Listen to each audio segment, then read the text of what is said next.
This is a lovely $30 million mansion in Malibu in Southern California.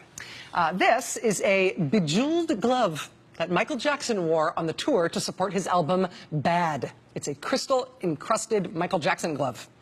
Same guy who owned the jagillion-dollar mansion and Michael Jackson's bejeweled glove also owns all of these cars, which are very nice cars. And it's not just Porsches and Ferraris. He also owns some of the rarest cars in the world, including some Swedish thing called a Koenigsegg. I think that's how you say it. Koenigsegg.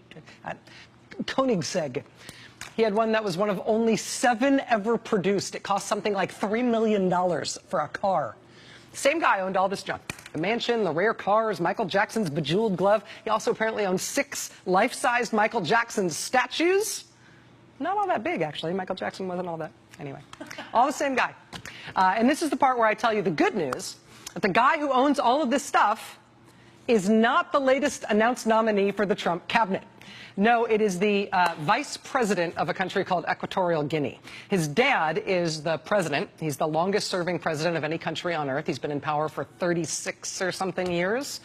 Last year, he appointed his son to be vice president, and so the son got famous for something other than having Michael Jackson's bejeweled glove.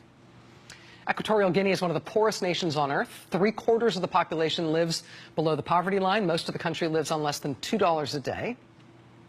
But Equatorial Guinea has oil, a lot of it. And starting in the mid-90s, they started getting huge royalty checks from oil companies who were pumping oil out of that country. And because of that oil money, on paper, Equatorial Guinea is doing great. On paper, they've got the highest GDP per capita in Africa. But none of that money gets to the people. Over 3/4 of its population is below the poverty line. The government spends less on education and health than even the rest of sub-Saharan Africa. But for the ruling family, things have never been better. This past April, the country held an election, and that longest-serving president in the world, he won with 94% of the vote. It's actually a little less than what he won by in 2009, when he got 97% of the vote. The president's family runs everything. His eldest son, the guy that loves the cars and the Michael Jackson junk, he's the vice president. The president's other son runs the oil ministry.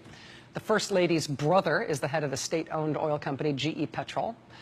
And as that family has made itself fabulously wealthy off the resources of that country, while the people of that country starve, it's now newly relevant here in our politics that the company that handed over all the money, the company that pumped all that money into Equatorial Guinea, the biggest oil company in the country, the company that brought the first oil field there into production in 1995, that company is, say it with me now, Exxon. Still does business there. Their own website, they brag about being the largest oil producer in that country. They are partnered with the state-run oil company run by the First Lady's brother.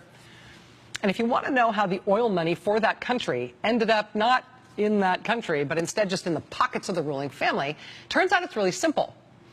Turns out when Exxon would pay Equatorial Guinea for allowing them to operate there and pump oil there, they would dump millions and millions and millions of dollars into the ruling family's personal Riggs bank account in Washington, D.C.